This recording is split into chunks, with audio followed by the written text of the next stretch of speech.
everyone, how are you all? Hope you're all well. I've noticed of late there's a lot of really good questions being asked by YouTubers and a lot of video responses from other YouTubers, which has been really nice, getting to know other people and people's opinions and stuff like that. But it's got me thinking. I'd like to ask a question myself, and that is, it's all about nostalgia. Let's say what five things you have in your collection that you have the most nostalgia for, that has shaped you as a collector and a gamer that you are today? And what I mean by that is, what things were you given? What things were you get? Birthday presents, hand-me-downs, stuff like that. You know, I've got 5 brothers. What's nostalgic to me is not nostalgic to my younger brother, if you know what I mean. But that's what shaped us as we've grown older. He likes his thing and I like my things. I mean, you can't quite understand some of the stuff that I collect. But if you look back at why I collect it and what I had back in the day, it makes more sense. So yeah, that's my question to you. What have you got the most nostalgia for that has shaped you as a gamer or a collector today? Right, I'm going to get on with 5, well, I'd say 5. There's a couple of things here that really are nostalgic to me and personal to me. I never had a Super Nintendo. I never had any Sega, any things like that. Just have no nostalgia from whatsoever. I remember other people having them. I remember going around to other friends' houses and cousins' houses, and they had things like that.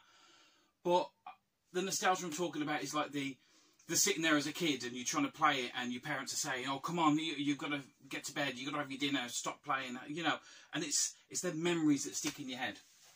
So let's get started with the earliest one I've got here, and this is Nightbreed on the Spectrum. I have never completed this game.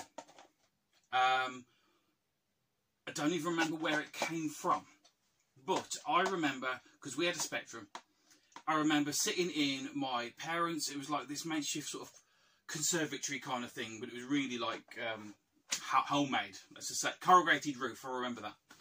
And I remember sitting there loading this game up and looking at the artwork and everything else and thinking, it's really graphic. This is going to be the best games we're going to get. I always remember thinking that, going, wow, the graphics and everything else are amazing. Yeah, and I really love the Spectrum. I mean, we moved away from that fairly quickly, but it really does stick in my head. I can still, if I close my eyes now, I'm right back in that conservatory, loading this tape up and just waiting for it to load and waiting to play it. Didn't know what I was doing back then with this game, and I still don't now. But nostalgia. And we went for the Spectrum. We ended up getting an Amiga. Amiga 600 it was. So the Amiga 600 was great. It was, everyone shared it. But eventually my dad got fed up with us all playing with it. It was in the hallway, and right by the front door. So every time he came in, there was kids just hovered around the front door. So he moved the Amiga to under the stairs. It was weird. So you open the door, you go in, slope down. The computer was right at the end, and the chair at the back. And the game that is most nostalgic for me, being in that cupboard, like shutting the door, shutting the world out, was Settlers. We played this game for hours. We had so many discs with like my brother's save levels on, my save levels on, and yeah, absolutely love. I love the memories that it brings back. I love again, closing my eyes and I'm back in that little cupboard, shutting the door. And when you've got as many brothers as I have, being able to shut the door and keep everyone out was absolutely amazing. And the hours I put into this game. I don't have very many box Amiga games, but I had to find this one out. Even though I can play it on other things, the box art and everything else, so nostalgic to me. And that's reasons why I love the Amiga. Let's go to these. LCD like handheld games. I mean, I definitely remember having this one and this one. But the one that sticks in my head the most is this Turtles one. And I've said it before, but this is the exact Turtles game that I had. Long thought to be lost, but when my parents were moving house, it was in a toolbox in his garage, the bottom drawer right at the back, and it was just sitting there. Amazing that I got it back. But what's nostalgic about these for me is where we got them from. We used to go to Compton Hospice every single Saturday or every other Saturday with my nan. And we'd stay at my nan and granddad's house and have dinner there, and my parents picked us up later. But my granddad, very old-fashioned, it was like, he's got the TV on, he's watching something, that's it. We bought games, everything else. But at Compton Hospice, whenever we saw an LCD game like this, we picked it up, we bought it. They would have been silly, silly cheap back in the day. And we played computer games at my nan and granddad's house. Again, sitting in his little conservatory bit with the door open. I remember sitting there with the light playing this, bugging the hell out of my granddad because we couldn't turn the sound off it. I actually think there is a way of turning the sound off, but whether we did it just to wind him up or what, I'll never know. But I absolutely love this and the LCD games, because that was our little screen. That's what we had. That was us playing the games, not interrupting my granddad. Always watching the news. Always stuff that used to bore you as a kid. So to have something like this it means a lot.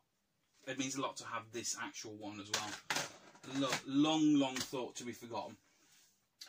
And right now, something that definitely shaped me as a collector that I am today, in the fact that it makes me collect really odd and obscure stuff, because I have nostalgia for things that people wouldn't have even thought about back then. And I know I've spoken about this quite a few times before, but I always have to bring it up. So much nostalgia for the Amstrad GX 4000. The box is behind me up there, playing Burning Rubber with the absolutely terrible pad that came with it. We got this for Christmas the one year, and it was the first system we had which took cartridges. And I love that. We had 3 games. That's all the games we had for it. There was a shooting one. There was, is it Barbarian 2 or something like that? And Burning Rubber. And Burning Rubber is the one that we played and played and played. Until the day this thing blew up, as most of them did. But when I started collecting again, this is one of the first things I tried to find. And to find a working one of these is not easy, considering the PSU has killed majority of them. But even down to the memory of it blowing up is part of my nostalgia, part of my memories, part of my love of the system.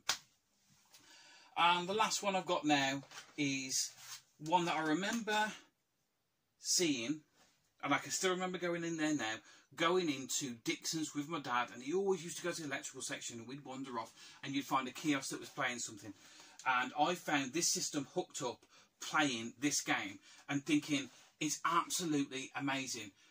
That's an International Tennis Open. You know what I mean? This is, it's like video, if you know what I mean. So you're actually playing, it's not sprites.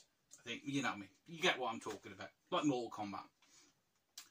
I'm thinking, wow, that is amazing. Really love to play that. Then I saw the price tag, never got one. Years and years and years later, again, going around the car boots with my dad. I used to love going to the car boots with my dad. Some of the stuff we used to pick up back then. I wish we could, you know what I mean, a time machine now to go back to what we could pick up back in the early 90s would be amazing. And I have spoken about this before, and it's the Philips CDI. Bloody hell, get my words out.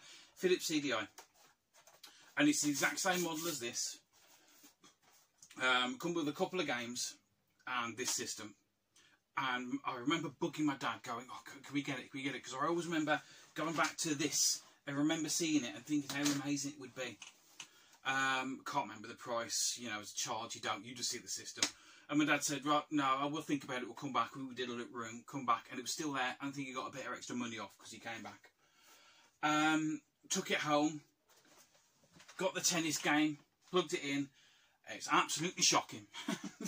There's a reason this system failed. I'm not saying every single game is bad on it, but there's a vast majority of games that are absolutely terrible. But I love that. I love the fact that it was a system I got with my dad. The games that we had for it, we always like, oh, we're going to buy some more games.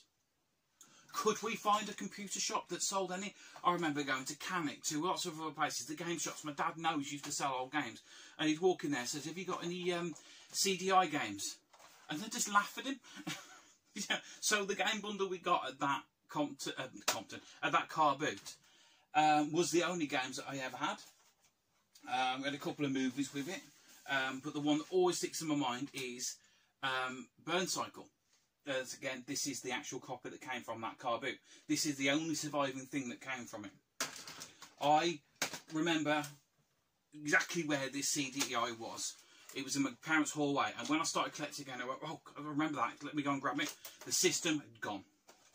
Could find the controller, the power supply, that game, system gone. Nobody to this day will own up to where it went. But years and years and years later, my friend was going around a car boot and says, oh, just in a CDI, would you like me to pick it up for you? Just exact same make, model, everything. Yeah, absolutely love that. What I don't like, and I said at the time, oh no, it definitely has to have that controller with it. I had this controller, it's the spoon one. And he said, no, that's the one I had as a kid. I've got to get that one back. And then I tried to play these games with it. I think I tried to play Hotel Mario or something like that. I can't remember where that's gone. And it's absolutely shocking. I have upgraded it now to a proper pad, and it does make it a hell of a lot more playable. It's a shame that some of the games, the prices are going up and up and up, but good thing with this system is you can just burn the discs and put them straight in. There's no region lock or nothing like that. So that's kind of the route that I've gone down. Right, that's my things that are nostalgic to me. Things that, when I look at, bring me so much joy. Take me right back to being a kid. And have made me go on to collect more things for these systems, or just branching out into other odd things. So, please, do a video response to this if you feel like it. It'd be great to see what things you've got, what things are nostalgic to you, what shaped you as a gamer and a collector today. So, with that, I will leave you all to it. I'll look forward to your responses, and I will catch you all again next time. Bye.